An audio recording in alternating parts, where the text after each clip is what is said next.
أعوذ بالله من الشيطان الرجيم. بسم الله الرحمن الرحيم. ألف لام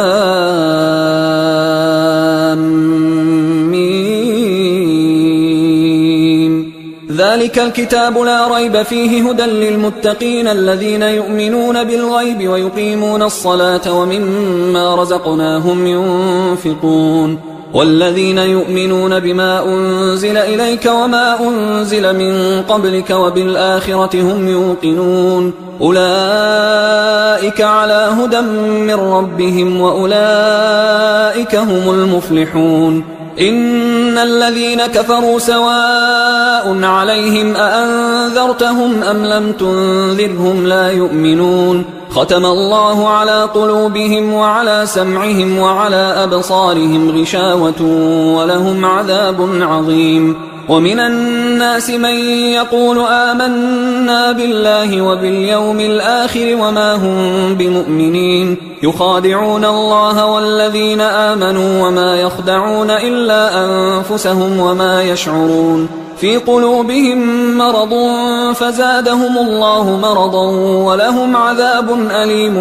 بما كانوا يكذبون. وإذا قيل لهم لا تفسدوا في الأرض قالوا إنما نحن مصلحون ألا إنهم هم المفسدون ولكن لا يشعرون. وإذا قيل لهم آمنوا كما آمن الناس قالوا أنؤمن كما آمن السفهاء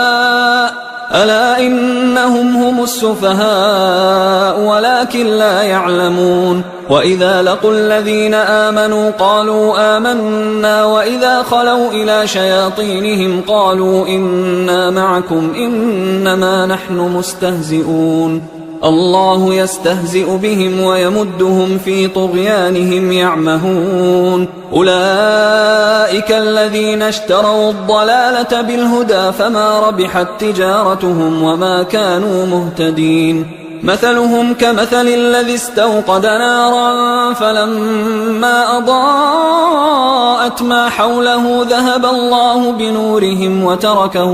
وتركهم في ظلمات لا يبصرون صم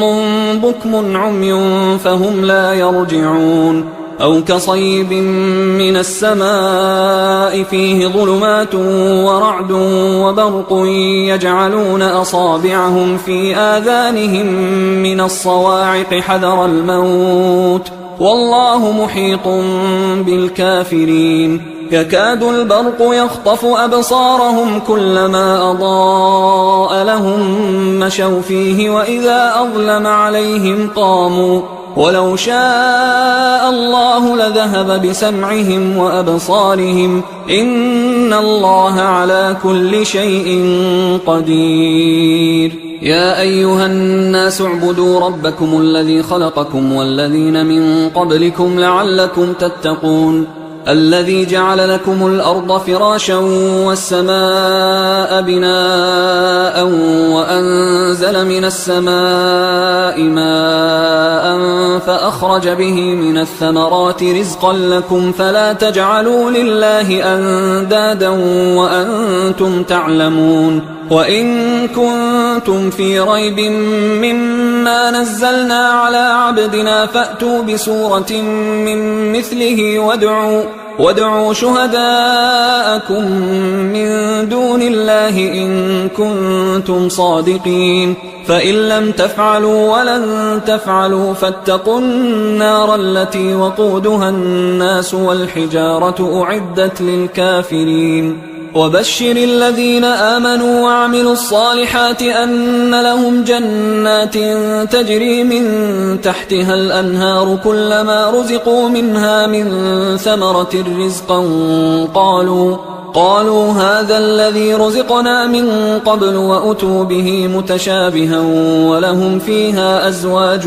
مطهرة وهم فيها خالدون. إن الله لا يستحيي أن يضرب مثلا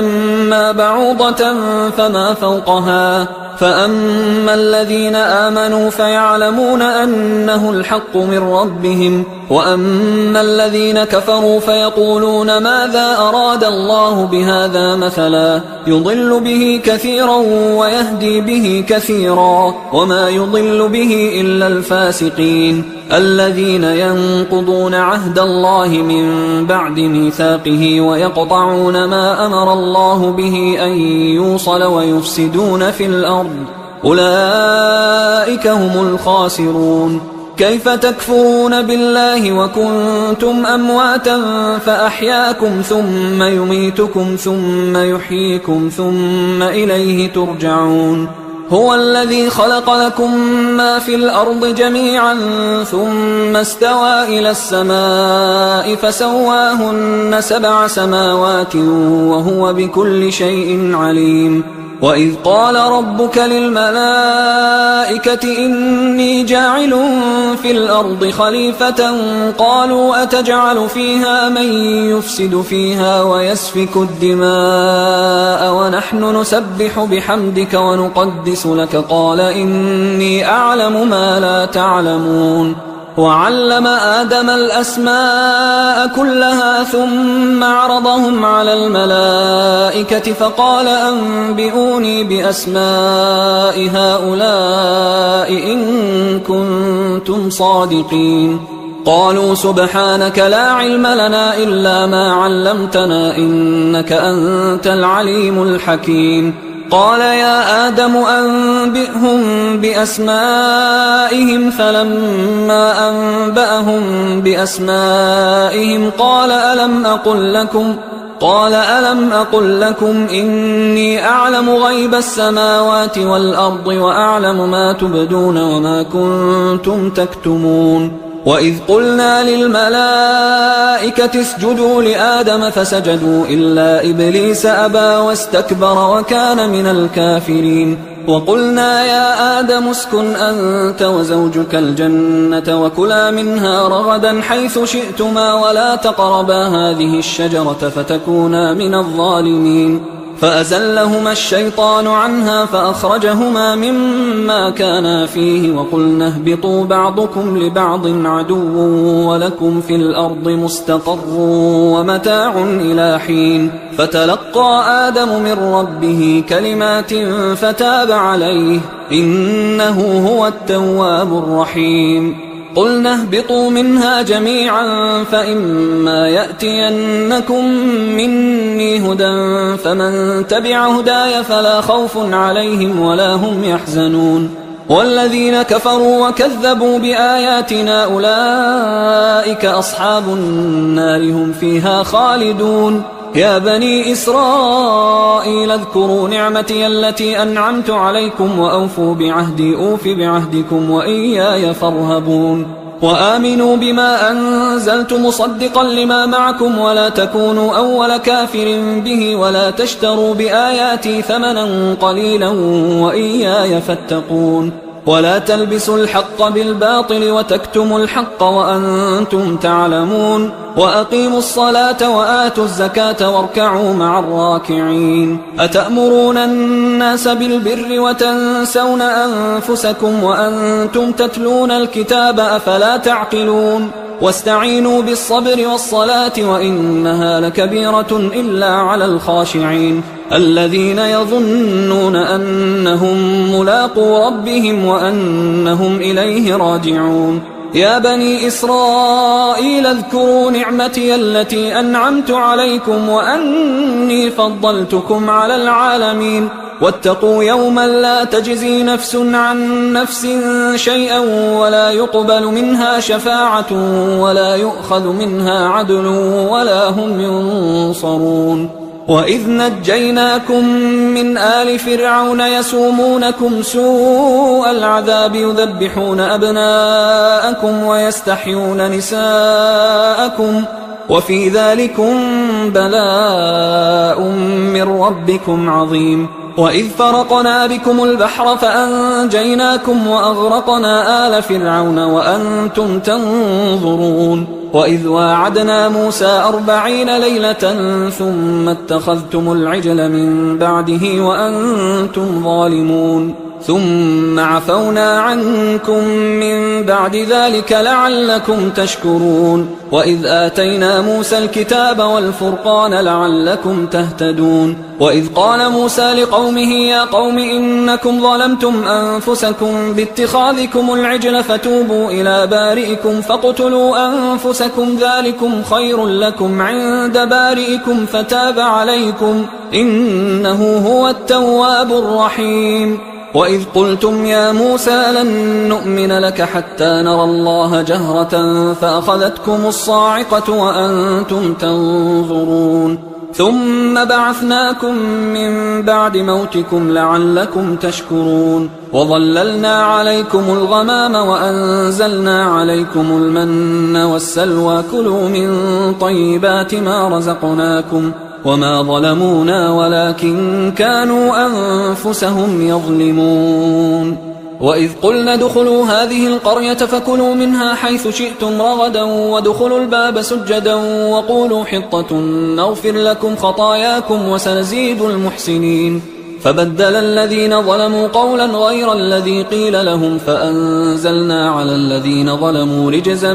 من السماء بما كانوا يفسقون وإذ استسقى موسى لقومه فقلنا اضرب بعصاك الحجر فانفجرت منه 12 عينا قد علم كل أناس مشربهم كلوا واشربوا من رزق الله ولا تعثوا في الأرض مفسدين وإذ قلتم يا موسى لن نصبر على طعام واحد فادع لنا ربك يخرج لنا مما تنبت الأرض من بقلها وقثائها وفومها وعدسها وبصلها قال أتستبدلون الذي هو أدنى بالذي هو خير اهبطوا مصرا فإن لكم ما سألتم وضربت عليهم الذلة والمسكنة وباءوا بغضب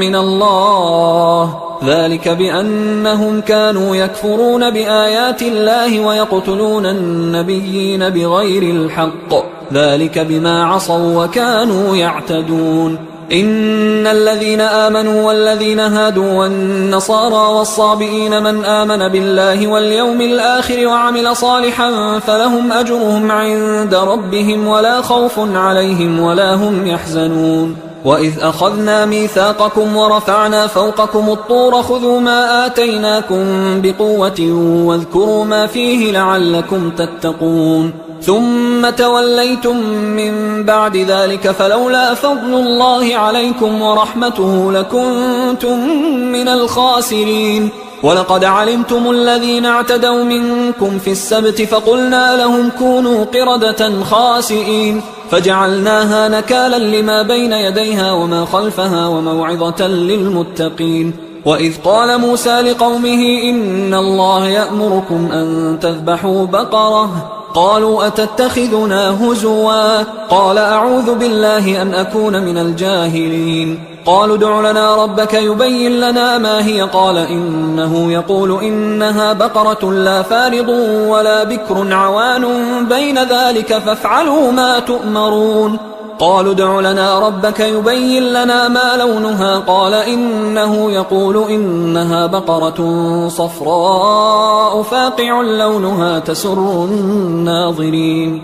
قالوا ادع لنا ربك يبين لنا ما هي إن البقرة شابه علينا وإنا إن شاء الله لمهتدون قال إنه يقول إنها بقرة لا ذلول تثير الأرض ولا تسقي الحرث مسلمة لا شية فيها قالوا الآن جئت بالحق فذبحوها وما كادوا يفعلون وإذ قتلتم نفسا فادارأتم فيها والله مخرج ما كنتم تكتمون فقلنا اضربوه ببعضها كذلك يحيي الله الموتى ويريكم آياته لعلكم تعقلون ثم قست قلوبكم من بعد ذلك فهي كالحجارة أو أشد قسوة وإن من الحجارة لما يتفجر منه الأنهار وإن منها لما يشقق فيخرج منه الماء وإن منها لما يهبط من خشية الله وما الله بغافل عما تعملون أفتطمعون أن يؤمنوا لكم وقد كان فريق منهم يسمعون كلام الله ثم يحرفونه من بعد ما عقلوه وهم يعلمون وإذا لقوا الذين آمنوا قالوا آمنا وإذا خلا بعضهم إلى بعض قالوا أتحدثونهم بما فتح الله عليكم ليحاجوكم به عند ربكم أفلا تعقلون أولا يعلمون أن الله يعلم ما يسرون وما يعلنون ومنهم أميون لا يعلمون الكتاب إلا أماني وإنهم إلا يظنون فويل للذين يكتبون الكتاب بأيديهم ثم يقولون هذا من عند الله ليشتروا به ثمنا قليلا فويل لهم مما كتبت أيديهم وويل لهم مما يكسبون وقالوا لن تمسنا النار إلا أياما معدودة قل أتخذتم عند الله عهدا فلن يخلف الله عهده أم تقولون على الله ما لا تعلمون بلى من كسب سيئة وأحاطت به خطيئته فأولئك أصحاب النار هم فيها خالدون والذين آمنوا وعملوا الصالحات أولئك أصحاب الجنة هم فيها خالدون وإذ أخذنا ميثاق بني إسرائيل لا تعبدون إلا الله وبالوالدين إحسانا وذي القربى واليتامى والمساكين وقولوا للناس حسنا وأقيموا الصلاة وآتوا الزكاة ثم توليتم إلا قليلا منكم وأنتم معرضون وإذ أخذنا ميثاقكم لا تسفكون دماءكم ولا تخرجون أنفسكم من دياركم ثم أقررتم وأنتم تشهدون ثم أنتم هؤلاء تقتلون أنفسكم وتخرجون فريقا منكم من ديارهم تظاهرون عليهم بالإثم والعدوان وإن يأتوكم أسارى تفادوهم وهو محرم عليكم إخراجهم أفتؤمنون ببعض الكتاب وتكفرون ببعض فما جزاء من يفعل ذلك منكم إلا خزي في الحياة الدنيا ويوم القيامة يردون إلى أشد العذاب وما الله بغافل عما تعملون أولئك الذين اشتروا الحياة الدنيا بالآخرة فلا يخفف عنهم العذاب ولا هم ينصرون ولقد آتينا موسى الكتاب وقفينا من بعده بالرسل وآتينا عيسى ابن مريم البينات وأيدناه بروح القدس أفكلما جاءكم رسول بما لا تهوى أنفسكم استكبرتم ففريقا كذبتم وفريقا تقتلون وقالوا قلوبنا غلف بل لعنهم الله بكفرهم فقليلا ما يؤمنون ولما جاءهم كتاب من عند الله مصدق لما معهم وكانوا من قبل يستفتحون على الذين كفروا فلما جاءهم ما عرفوا كفروا به فلعنة الله على الكافرين بئس ما اشتروا به أنفسهم أن يكفروا بما أنزل الله بغيا أن ينزل الله من فضله على من يشاء من عباده فباءوا بغضب على غضب وللكافرين عذاب مهين وإذا قيل لهم آمنوا بما أنزل الله قالوا نؤمن بما أنزل علينا ويكفرون بما وراءه وهو الحق مصدقا لما معهم قل فلم تقتلون أنبياء الله من قبل إن كنتم مؤمنين ولقد جاءكم موسى بالبينات ثم اتخذتم العجل من بعده وأنتم ظالمون وإذ أخذنا ميثاقكم ورفعنا فوقكم الطور خذوا ما آتيناكم بقوة واسمعوا قالوا سمعنا وعصينا وأشربوا في قلوبهم العجل بكفرهم قل بئس ما يأمركم به إيمانكم إن كنتم مؤمنين قل إن كانت لكم الدار الآخرة عند الله خالصة من دون الناس فتمنوا الموت إن كنتم صادقين ولن يتمنوه أبدا بما قدمت أيديهم والله عليم بالظالمين ولتجدنهم أحرص الناس على حياة ومن الذين أشركوا يود أحدهم لو يعمر 1000 سنة وما هو بمزحزحه من العذاب أن يعمر والله بصير بما يعملون قل من كان عدوا لجبريل فإنه نزله على قلبك بإذن الله مصدقا لما بين يديه وهدى وبشرى للمؤمنين من كان عدوا لله وملائكته ورسله وجبريل وميكال فإن الله عدو للكافرين ولقد أنزلنا إليك آيات بينات وما يكفر بها إلا الفاسقون أوكلما عاهدوا عهدا نبذه فريق منهم بل أكثرهم لا يؤمنون ولما جاءهم رسول من عند الله مصدق لما معهم نبذ فريق من الذين أوتوا الكتاب كتاب الله وراء ظهورهم كأنهم لا يعلمون واتبعوا ما تتلو الشياطين على ملك سليمان وما كفر سليمان ولكن الشياطين كفروا يعلمون الناس السحر وما أنزل على الملكين ببابل هاروت وماروت وما يعلمان من أحد حتى يقولا إنما نحن فتنة فلا تكفر فيتعلمون منهما ما يفرقون به بين المرء وزوجه وما هم بضارين به من أحد إلا بإذن الله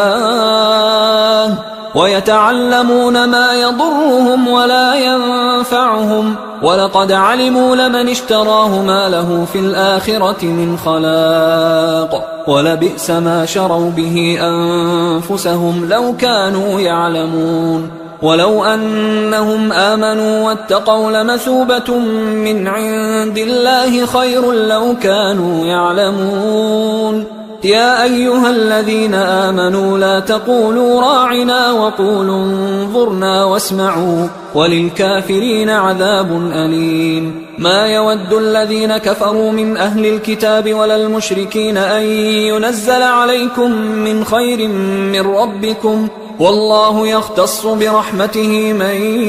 يشاء والله ذو الفضل العظيم ما ننسخ من آية أو ننسها نأت بخير منها أو مثلها ألم تعلم أن الله على كل شيء قدير ألم تعلم أن الله له ملك السماوات والأرض وما لكم من دون الله من ولي ولا نصير أم تريدون أن تسألوا رسولكم كما سئل موسى من قبل ومن يتبدل الكفر بالإيمان فقد ضل سواء السبيل ود كثير من أهل الكتاب لو يردونكم من بعد إيمانكم كفارا حسدا من عند أنفسهم من بعد ما تبين لهم الحق فاعفوا واصفحوا حتى يأتي الله بأمره إن الله على كل شيء قدير وأقيموا الصلاة وآتوا الزكاة وما تقدموا لأنفسكم من خير تجدوه عند الله إن الله بما تعملون بصير. وقالوا لن يدخل الجنة إلا من كان هودا أو نصارى تلك أمانيهم قل هاتوا برهانكم إن كنتم صادقين بلى من أسلم وجهه لله وهو محسن فله أجره عند ربه ولا خوف عليهم ولا هم يحزنون. وقالت اليهود ليست النصارى على شيء وقالت النصارى ليست اليهود على شيء وهم يتلون الكتاب كذلك قال الذين لا يعلمون مثل قولهم فالله يحكم بينهم يوم القيامة فيما كانوا فيه يختلفون. ومن أظلم ممن منع مساجد الله أن يذكر فيها اسمه وسعى في خرابها أولئك ما كان لهم أن يدخلوها إلا خائفين لهم في الدنيا خزي ولهم في الآخرة عذاب عظيم. ولله المشرق والمغرب فأينما تولوا فثم وجه الله إن الله واسع عليم. وقالوا اتخذ الله ولدا سبحانه بل له ما في السماوات والأرض كل له قانتون بديع السماوات والأرض وإذا قضى أمرا فإنما يقول له كن فيكون. وقال الذين لا يعلمون لولا يكلمنا الله أو تأتينا آية كذلك قال الذين من قبلهم مثل قولهم تشابهت قلوبهم قد بينا الآيات لقوم يوقنون. إنا أرسلناك بالحق بشيرا ونذيرا ولا تسأل عن أصحاب الجحيم. ولن ترضى عنك اليهود ولا النصارى حتى تتبع ملتهم قل إن هدى الله هو الهدى ولئن اتبعت أهواءهم بعد الذي جاءك من العلم ما لك من الله من ولي ولا نصير. الذين آتيناهم الكتاب يتلونه حق تلاوته أولئك يؤمنون به ومن يكفر به فأولئك هم الخاسرون. يا بني إسرائيل اذكروا نعمتي التي أنعمت عليكم وأني فضلتكم على العالمين واتقوا يوما لا تجزي نفس عن نفس شيئا ولا يقبل منها عدل ولا تنفعها شفاعة ولا هم ينصرون. وإذ ابتلى إبراهيم ربه بكلمات فأتمهن قال إني جاعلك للناس إماما قال ومن ذريتي قال لا ينال عهد الظالمين. وإذ جعلنا البيت مثابة للناس وأمنا واتخذوا من مقام إبراهيم مصلى وعهدنا إلى إبراهيم وإسماعيل أن طهرا بيتي للطائفين والعاكفين والركع السجود. وإذ قال إبراهيم رب اجعل هذا بلدا آمنا وارزق أهله من الثمرات من آمن منهم بالله واليوم الآخر قال ومن كفر فأمتعه قليلا ثم أضطره إلى عذاب النار وبئس المصير. وإذ يرفع إبراهيم القواعد من البيت وإسماعيل ربنا تقبل منا إنك أنت السميع العليم ربنا وجعلنا مسلمين لك ومن ذريتنا أمة مسلمة لك وأرنا مناسكنا وتب علينا إنك أنت التواب الرحيم ربنا وبعث فيهم رسولا منهم يتلو عليهم آياتك ويعلمهم الكتاب والحكمة ويزكيهم إنك أنت العزيز الحكيم. ومن يرغب عن ملة إبراهيم إلا من سفه نفسه ولقد اصطفيناه في الدنيا وإنه في الآخرة لمن الصالحين. إذ قال له ربه أسلم قال أسلمت لرب العالمين. ووصى بها إبراهيم بنيه ويعقوب يا بني إن الله اصطفى لكم الدين فلا تموتن إلا وأنتم مسلمون. أم كنتم شهداء إذ حضر يعقوب الموت إذ قال لبنيه ما تعبدون من بعدي قالوا نعبد إلهك وإله آبائك إبراهيم وإسماعيل وإسحاق إلها واحدا ونحن له مسلمون. تلك أمة قد خلت لها ما كسبت ولكم ما كسبتم ولا تسألون عما كانوا يعملون. وقالوا كونوا هودا أو نصارى تهتدوا قل بل ملة إبراهيم حنيفا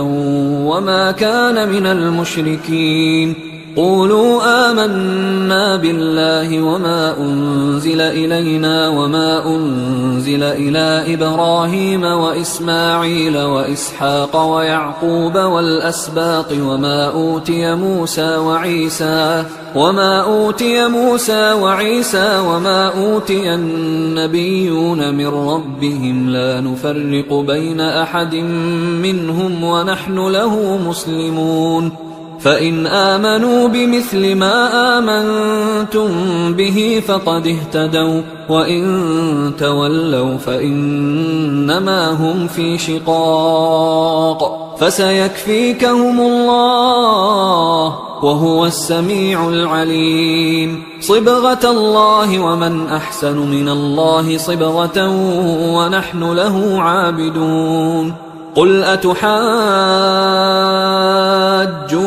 في الله وهو ربنا وربكم ولنا أعمالنا ولكم أعمالكم ونحن له مخلصون. أم تقولون إن إبراهيم وإسماعيل وإسحاق ويعقوب والأسباط كانوا هودا أو نصارى قل أأنتم أعلم أم الله ومن أظلم ممن كتم شهادة عنده من الله وما الله بغافل عما تعملون. تلك أمة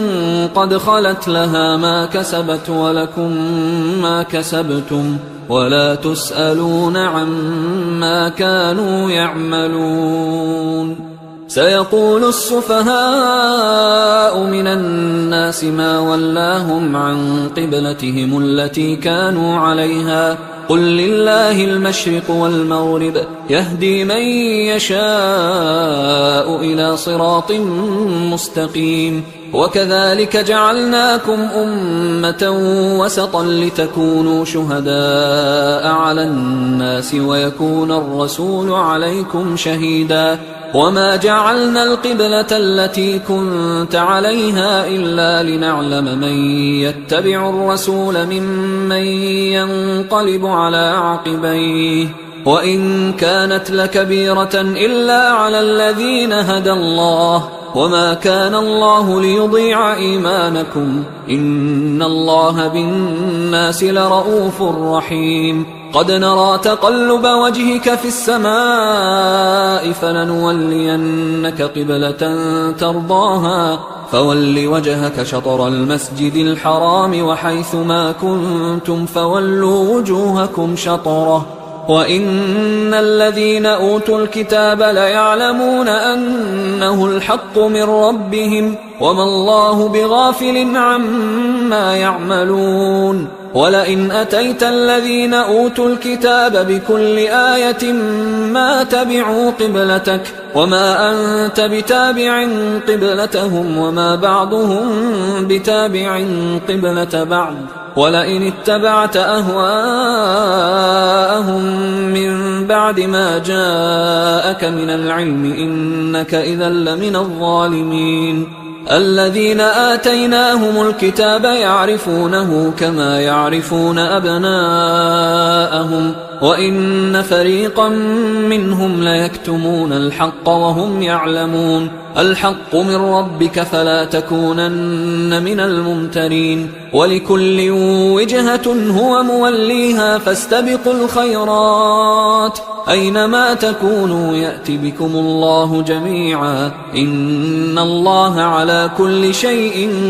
قدير ومن حيث خرجت فول وجهك شطر المسجد الحرام وإنه للحق من ربك وما الله بغافل عما تعملون ومن حيث خرجت فول وجهك شطر المسجد الحرام وحيث ما كنتم فولوا وجوهكم شطره لئلا يكون للناس عليكم حجة إلا الذين ظلموا منهم فلا تخشوهم واخشوني ولأتم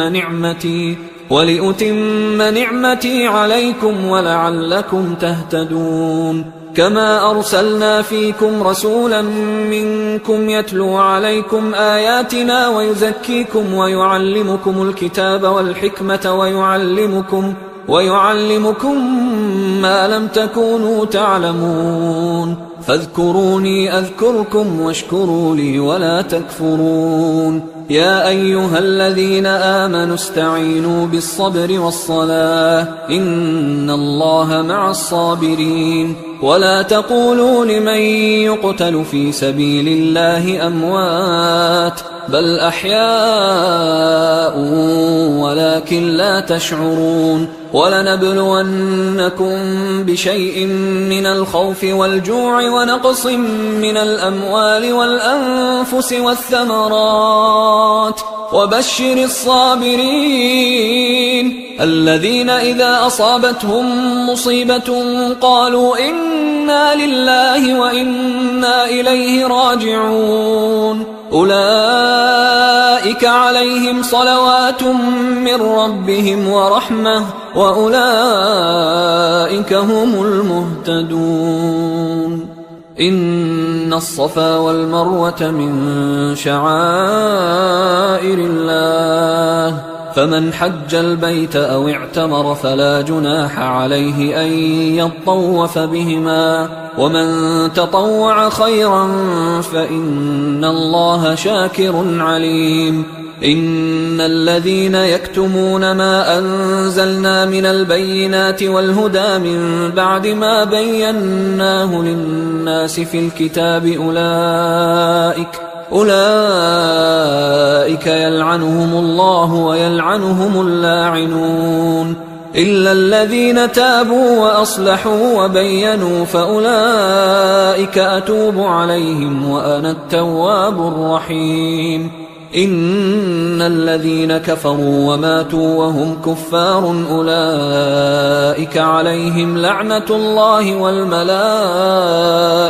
والناس أجمعين خالدين فيها لا يخفف عنهم العذاب ولا هم ينظرون وإلهكم إله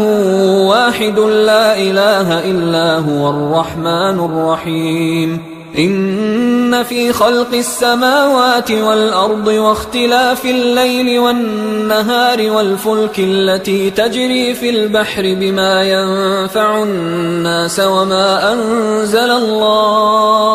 وما أنزل الله من السماء من ماء فأحيا به الأرض بعد موتها وبث فيها من كل دابة وتصريف الرياح والسحاب المسخر بين السماء والأرض لآيات لقوم يعقلون ومن الناس من يتخذ من دون الله أندادا يحبونهم كحب الله والذين آمنوا أشد حبا لله ولو يرى الذين ظلموا إذ يرون العذاب أن القوة لله جميعا وأن الله شديد العذاب إذ تبرأ الذين اتبعوا من الذين اتبعوا ورأوا العذاب وتقطعت بهم الأسباب وقال الذين اتبعوا لو أن لنا كرة فنتبرأ منهم كما تبرأوا منا كذلك يريهم الله أعمالهم حسرات عليهم وما هم بخارجين من النار يا أيها الناس كلوا مما في الأرض حلالا طيبا ولا تتبعوا خطوات الشيطان إنه لكم عدو مبين إنما يأمركم بالسوء والفحشاء وأن تقولوا على الله ما لا تعلمون وإذا قيل لهم اتبعوا ما أنزل الله قالوا بل نتبع ما ألفينا عليه آباءنا أولو كان آباؤهم لا يعقلون شيئا ولا يهتدون ومثل الذين كفروا كمثل الذي ينعق بما لا يسمع إلا دعاء ونداء صم بكم عمي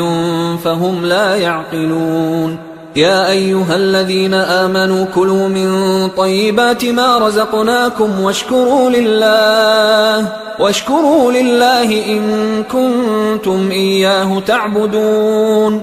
إنما حرم عليكم الميتة والدم ولحم الخنزير وما أهل به لغير الله فمن اضطر غير باغ ولا عاد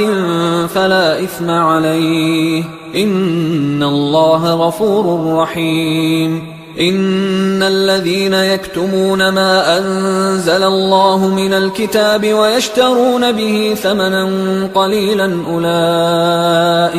أولئك ما يأكلون في بطونهم إلا النار ولا يكلمهم الله يوم القيامة ولا يزكيهم ولهم عذاب أليم أولئك الذين اشتروا الضلالة بالهدى والعذاب بالمغفرة فما أصبرهم على النار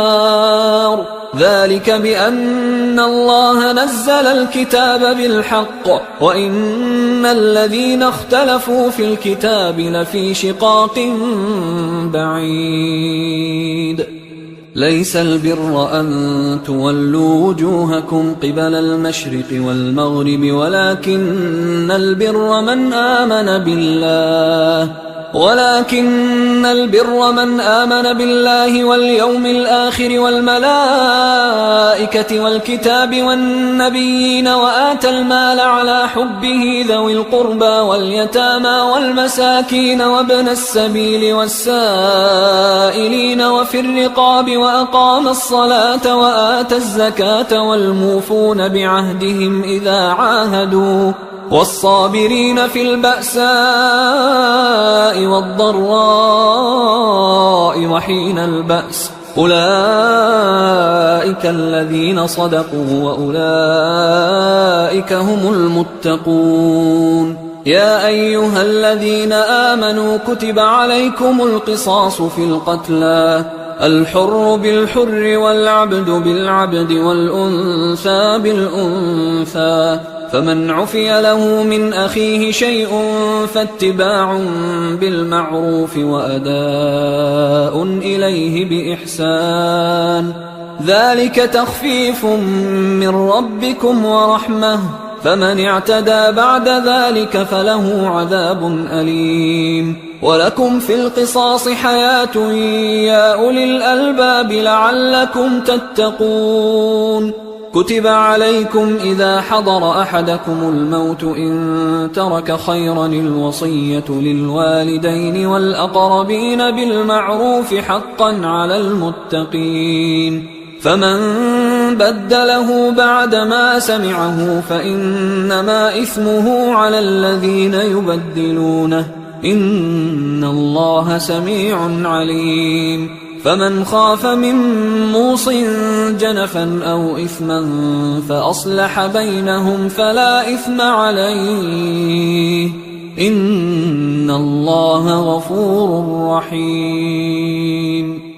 يا أيها الذين آمنوا كتب عليكم الصيام كما كتب على الذين من قبلكم لعلكم تتقون أياما معدودات، فمن كان منكم مريضا أو على سفر فعدة من أيام أخر، وعلى الذين يطيقونه فدية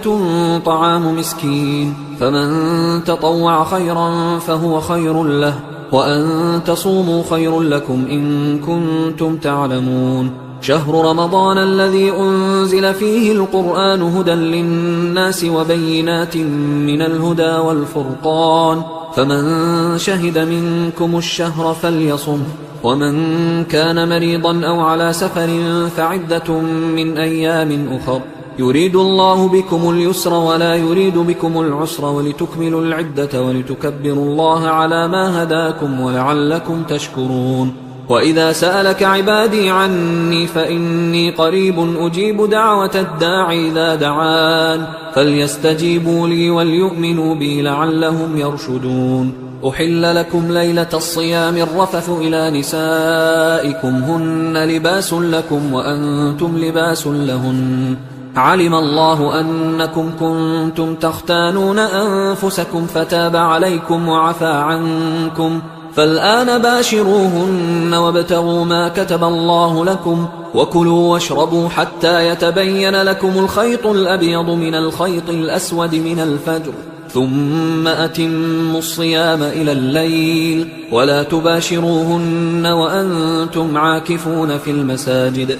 تلك حدود الله فلا تقربوها، كذلك يبين الله آياته للناس لعلهم يتقون. ولا تأكلوا أموالكم بينكم بالباطل وتدلوا بها إلى الحكام لتأكلوا فريقا من أموال الناس بالإثم وأنتم تعلمون. يسألونك عن الأهلة قل هي مواقيت للناس والحج، وليس البر بأن تأتوا البيوت من ظهورها ولكن البر من اتقى، وأتوا البيوت من أبوابها واتقوا الله لعلكم تفلحون. وقاتلوا في سبيل الله الذين يقاتلونكم ولا تعتدوا إن الله لا يحب المعتدين. وقتلوهم حيث ثقفتموهم وأخرجوهم من حيث أخرجوكم والفتنة أشد من القتل، ولا تقاتلوهم عند المسجد الحرام حتى يقاتلوكم فيه، فإن قاتلوكم فاقتلوهم، كذلك جزاء الكافرين، فإن انتهوا فإن الله غفور رحيم. وقاتلوهم حتى لا تكون فتنة ويكون الدين لله، فإن انتهوا فلا عدوان إلا على الظالمين. الشهر الحرام بالشهر الحرام والحرمات قصاص، فمن اعتدى عليكم فاعتدوا عليه بمثل ما اعتدى عليكم، واتقوا الله واعلموا أن الله مع المتقين. وأنفقوا في سبيل الله ولا تلقوا بأيديكم إلى التهلكة وأحسنوا إن الله يحب المحسنين. وأتموا الحج والعمرة لله، فإن أحصرتم فما استيسر من الهدي، ولا تحلقوا رؤوسكم حتى يبلغ الهدي محله، فمن كان منكم مريضا أو به أذى من رأسه ففدية من صيام أو صدقة أو نسك، فإذا أمنتم فمن تمتع بالعمرة إلى الحج فما استيسر من الهدي، فمن لم يجد فصيام 3 أيام في الحج و7 إذا رجعتم، تلك 10 كاملة، ذلك لمن لم يكن أهله حاضر المسجد الحرام. واتقوا الله واعلموا أن الله شديد العقاب. الحج أشهر معلومات، فمن فرض فيهن الحج فلا رفث ولا فسوق ولا جدال في الحج وما تفعلوا من خير يعلمه الله وتزودوا فإن خير الزاد التقوى واتقون يا أولي الألباب ليس عليكم جناح أن تبتغوا فضلا من ربكم فإذا أفضتم من عرفات فاذكروا الله عند المشعر الحرام واذكروه كما هداكم وإن كنتم من قبله لمن الضالين ثم أفيضوا من حيث أفاض الناس واستغفروا الله إن الله غفور رحيم فإذا قضيتم مناسككم فاذكروا الله كذكركم آباءكم أو أشد ذكرا فمن الناس من يقول ربنا آتنا في الدنيا وما له في الآخرة من خلاق ومنهم من يقول ربنا آتنا في الدنيا حسنة وفي الآخرة حسنة وقنا عذاب النار أولئك لهم نصيب مما كسبوا والله سريع الحساب واذكروا الله في أيام معدودات فمن تعجل في يومين فلا إثم عليه ومن تأخر فلا إثم عليه لمن اتقى واتقوا الله واعلموا أنكم إليه تحشرون ومن الناس من يعجبك قوله في الحياة الدنيا ويشهد الله على ما في قلبه وهو ألد الخصام وإذا تولى سعى في الأرض ليفسد فيها ويهلك الحرث والنسل والله لا يحب الفساد وإذا قيل له اتق الله أخذته العزة بالإثم فحسبه جهنم ولبئس المهاد ومن الناس من يشري نفسه ابتغاء مرضات الله والله رؤوف بالعباد يا أيها الذين آمنوا ادخلوا في السلم كافة ولا تتبعوا خطوات الشيطان إنه لكم عدو مبين فإن زللتم من بعد ما جاءتكم البينات فاعلموا أن الله عزيز حكيم هل ينظرون إلا أن يأتيهم الله في ظلل من الغمام والملائكة وقضي الأمر وإلى الله ترجع الأمور سل بني إسرائيل كم آتيناهم من آية بينة ومن يبدل نعمة الله من بعد ما جاءته فإن الله شديد العقاب زين للذين كفروا الحياة الدنيا ويسخرون من الذين آمنوا والذين اتقوا فوقهم يوم القيامة والله يرزق من يشاء بغير حساب كان الناس أمة واحدة فبعث الله النبيين مبشرين ومنذرين وأنزل معهم الكتاب بالحق ليحكم بين الناس فيما اختلفوا فيه وما اختلف فيه إلا الذين أوتوه من بعد ما جاءتهم البينات بغيا بينهم فهدى الله الذين آمنوا لما اختلفوا فيه من الحق بإذنه والله يهدي من يشاء إلى صراط مستقيم أم حسبتم أن تدخلوا الجنة ولما يأتكم مثل الذين خلوا من قبلكم مستهم البأساء والضراء وزلزلوا حتى يقول الرسول والذين آمنوا معه متى نصر الله ألا إن نصر الله قريب يسألونك ماذا ينفقون قل ما أنفقتم من خير فللوالدين والأقربين واليتامى والمساكين وابن السبيل وما تفعلوا من خير فإن الله به عليم كتب عليكم القتال وهو كره لكم وعسى أن تكرهوا شيئا وهو خير لكم وعسى أن تحبوا شيئا وهو شر لكم والله يعلم وأنتم لا تعلمون يسألونك عن الشهر الحرام قتال فيه قل قتال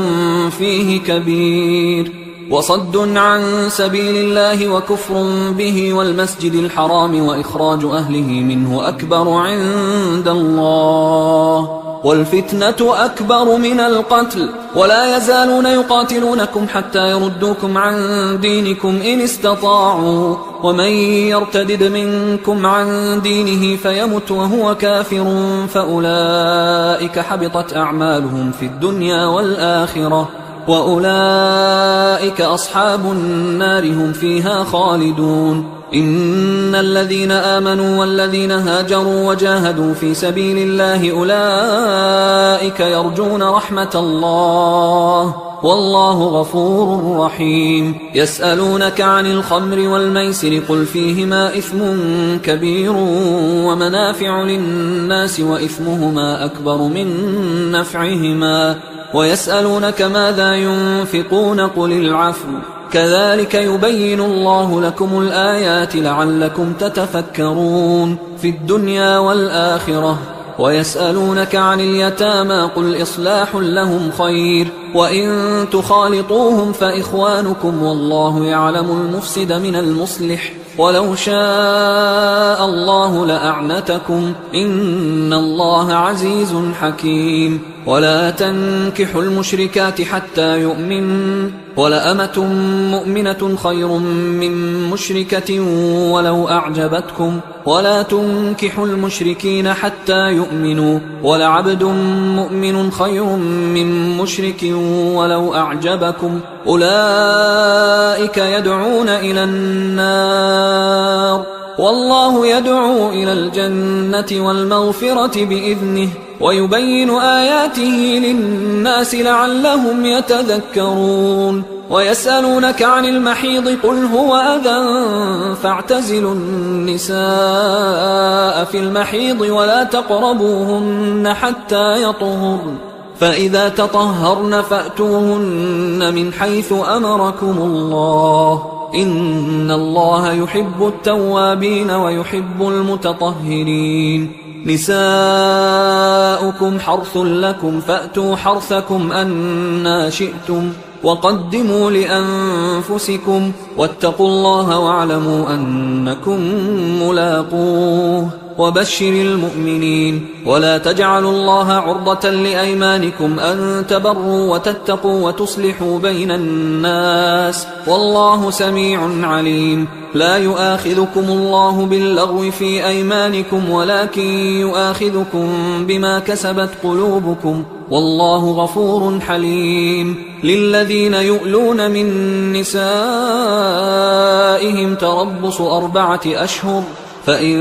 فاءوا فإن الله غفور رحيم وإن عزموا الطلاق فإن الله سميع عليم والمطلقات يتربصن بأنفسهن 3 قروء ولا يحل لهن أن يكتمن ما خلق الله في أرحامهن إن كن يؤمن بالله واليوم الآخر وبعولتهن أحق بردهن في ذلك إن أرادوا إصلاحا ولهن مثل الذي عليهن بالمعروف وللرجال عليهن درجة والله عزيز حكيم الطلاق 2 فإمساك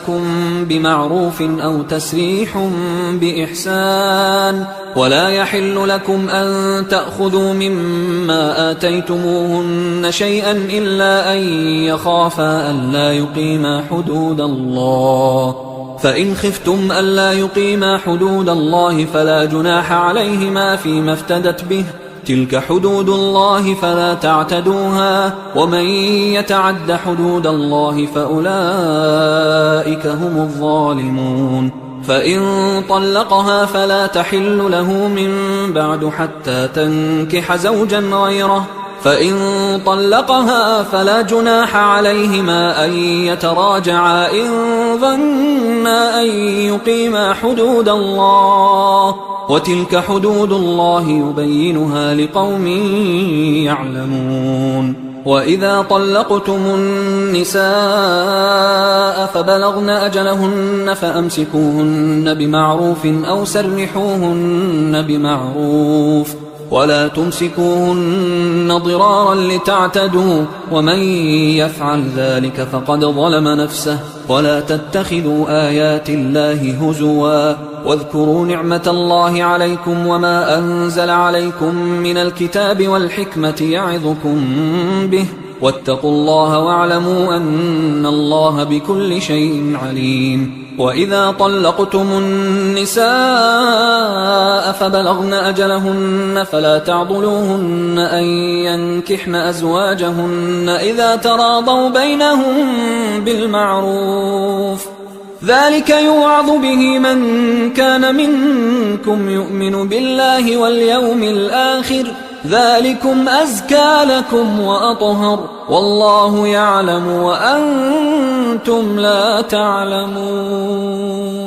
والوالدات يرضعن أولادهن حولين كاملين لمن أراد أن يتم الرضاعة، وعلى المولود له رزقهن وكسوتهن بالمعروف، لا تكلف نفس إلا وسعها، لا تضار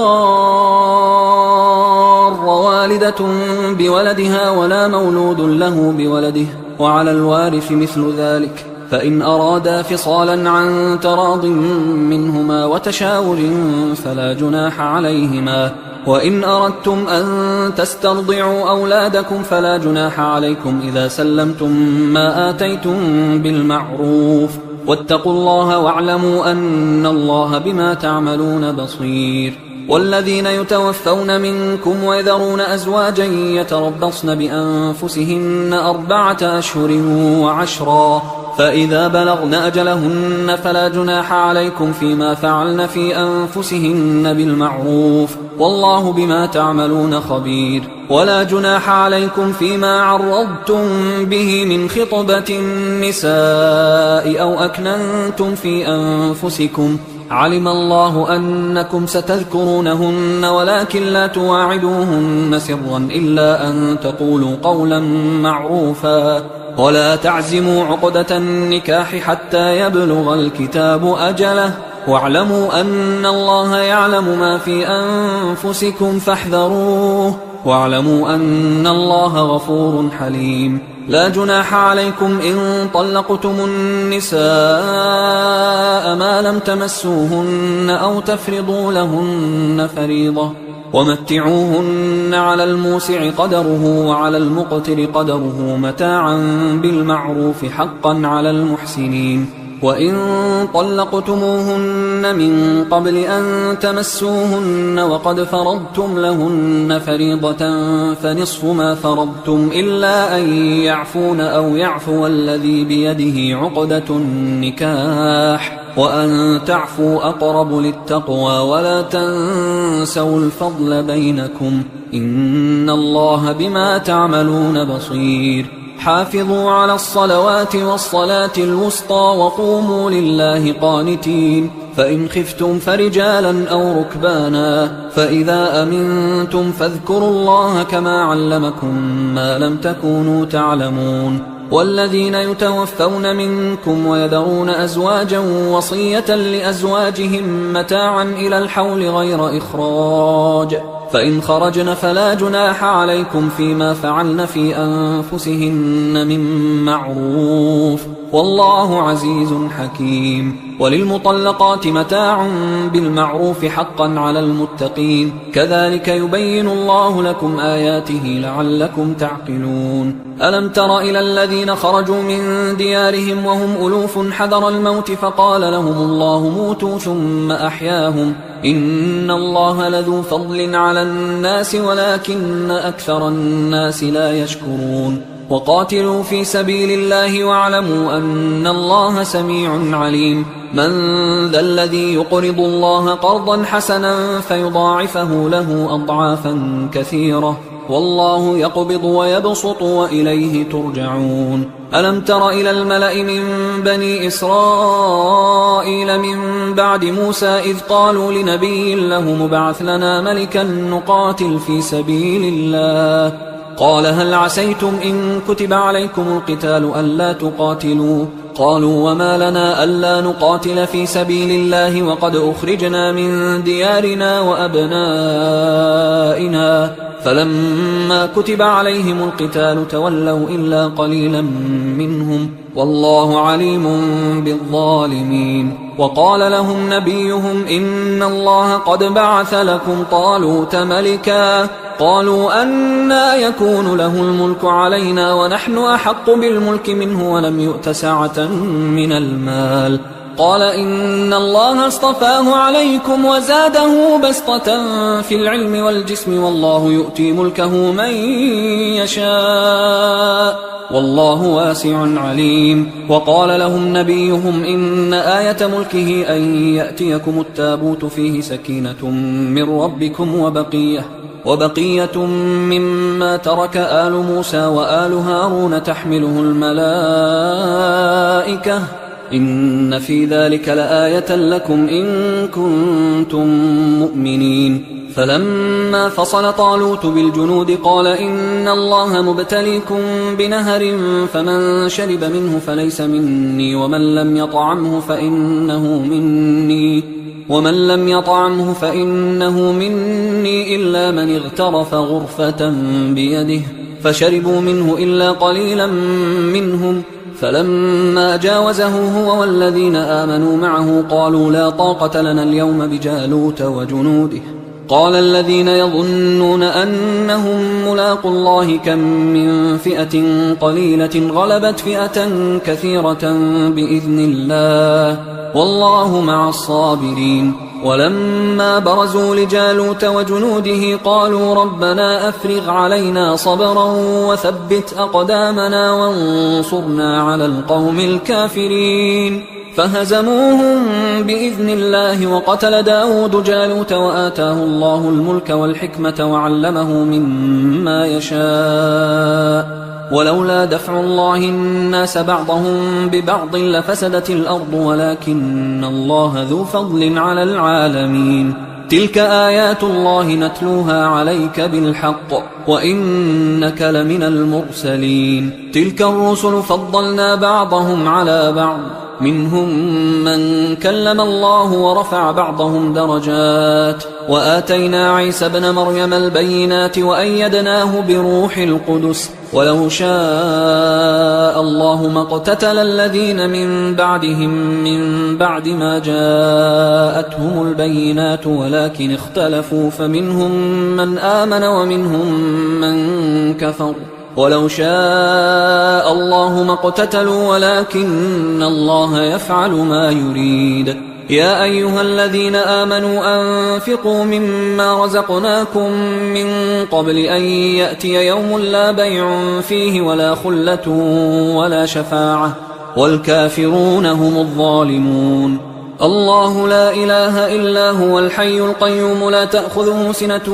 ولا نوم له ما في السماوات وما في الأرض من ذا الذي يشفع عنده إلا بإذنه يعلم ما بين أيديهم وما خلفهم ولا يحيطون بشيء من علمه إلا بما شاء وسع كرسيه السماوات والأرض ولا يؤوده حفظهما وهو العلي العظيم لا إكراه في الدين قد تبين الرشد من الغي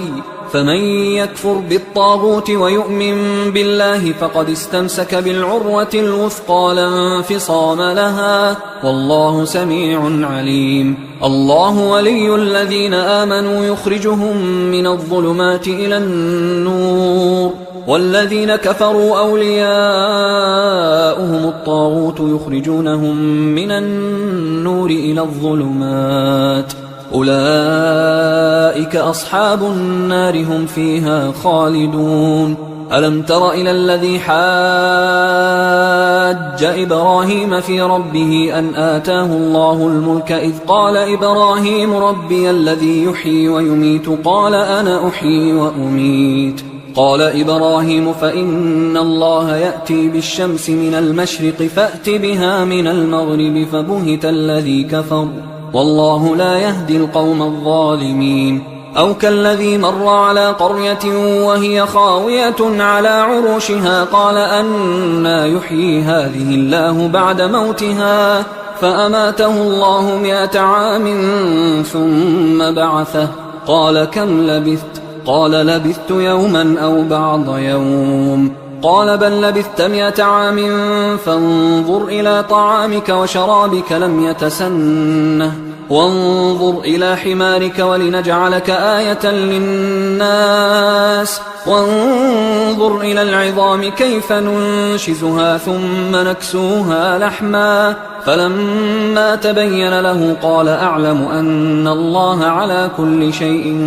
قدير. وإذ قال إبراهيم رب أرني كيف تحيي الموتى قال أولم تؤمن قال بلى ولكن ليطمئن قلبي قال فخذ 4 من الطير فصرهن إليك ثم اجعل على كل جبل منهن جزءا ثم ادعهن يأتينك سعيا واعلم أن الله عزيز حكيم. مثل الذين ينفقون أموالهم في سبيل الله كمثل حبة أنبتت 7 سنابل في كل سنبلة 100 حبة والله يضاعف لمن يشاء والله واسع عليم. الذين ينفقون أموالهم في سبيل الله ثم لا يتبعون ما أنفقوا منا ولا أذى لهم أجرهم عند ربهم ولا خوف عليهم ولا هم يحزنون. قول معروف ومغفرة خير من صدقة يتبعها أذى والله غني حليم. يا أيها الذين آمنوا لا تبطلوا صدقاتكم بالمن والأذى كالذي ينفق ماله رئاء الناس ولا يؤمن بالله واليوم الآخر فمثله كمثل صفوان عليه تراب فأصابه وابل فتركه صلدا لا يقدرون على شيء مما كسبوا والله لا يهدي القوم الكافرين. ومثل الذين ينفقون أموالهم ابتغاء مرضات الله وتثبيتا من أنفسهم كمثل جنة بربوة أصابها وابل فآتت أكلها ضعفين فإن لم يصبها وابل فطل والله بما تعملون بصير. أيود أحدكم أن تكون له جنة من نخيل وأعناب تجري من تحتها الأنهار له فيها من كل الثمرات وأصابه الكبر وله ذرية ضعفاء فأصابها إعصار فيه نار فاحترقت كذلك يبين الله لكم الآيات لعلكم تتفكرون. يا أيها الذين آمنوا أنفقوا من طيبات ما كسبتم ومما أخرجنا لكم من الأرض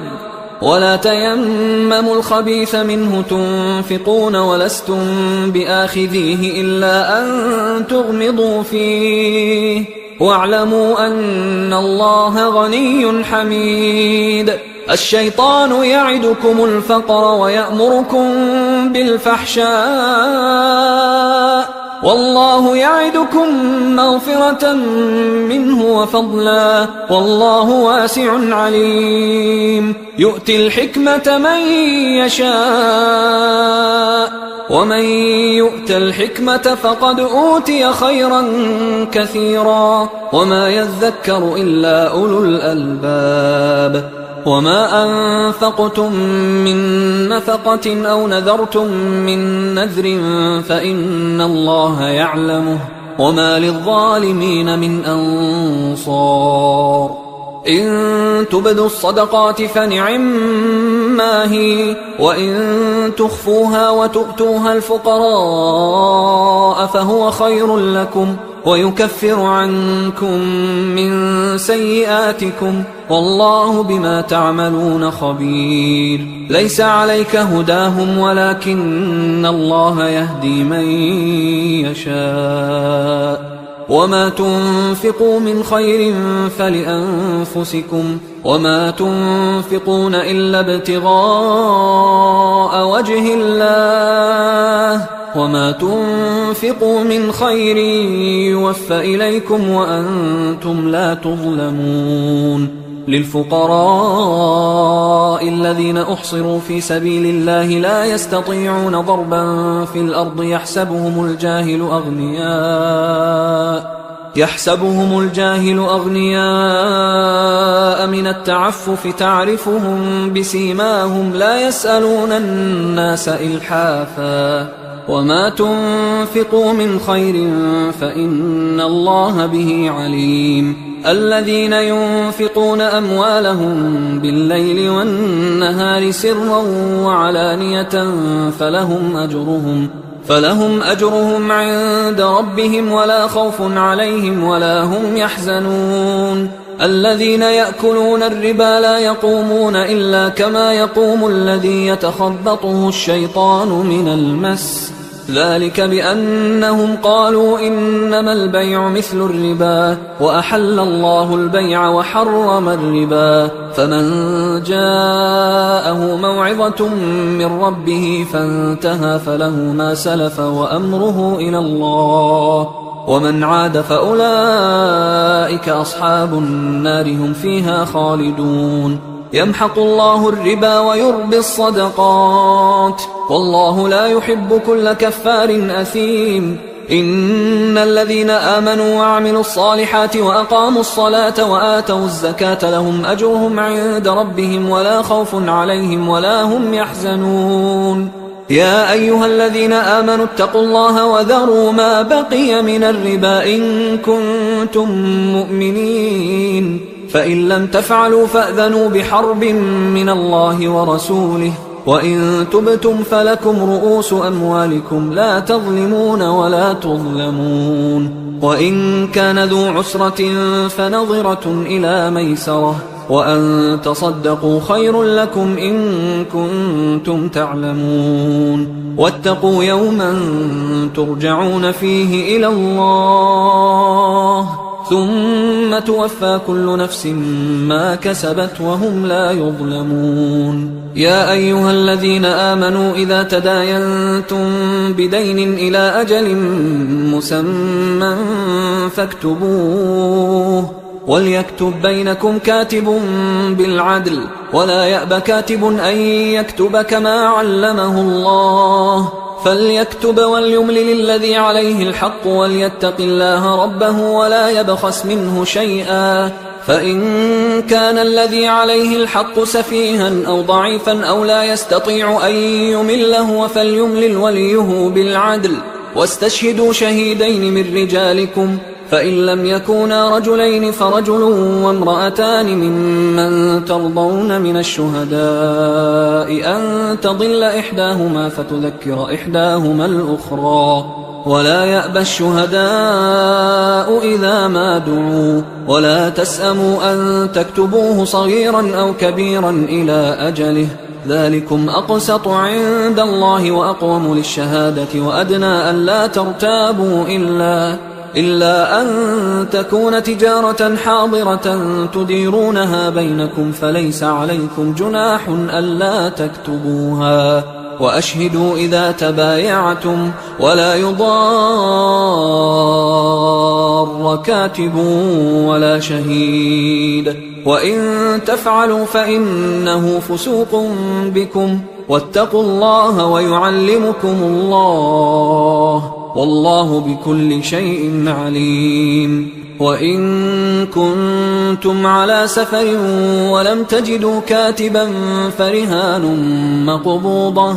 فإن أمن بعضكم بعضا فليؤدي الذي اؤتمن أمانته وليتق الله ربه ولا تكتموا الشهادة، ومن يكتمها فإنه آثم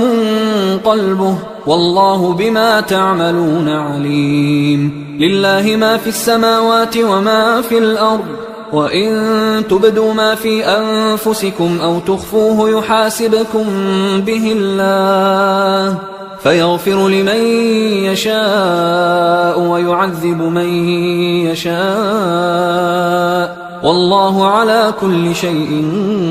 قدير. آمن الرسول بما أنزل إليه من ربه والمؤمنون كل آمن بالله وملائكته وكتبه ورسله لا نفرق بين أحد من رسله وقالوا سمعنا وأطعنا غفرانك ربنا وإليك المصير. لا يكلف الله نفسا إلا وسعها، لها ما كسبت وعليها ما اكتسبت. ربنا لا تؤاخذنا إن نسينا أو أخطأنا، ربنا ولا تحمل علينا إصرا كما حملته على الذين من قبلنا، ربنا ولا تحملنا ما لا طاقة لنا به واعف عنا واغفر لنا وارحمنا أنت مولانا فانصرنا على القوم الكافرين. حصريا على قارئ القرآن.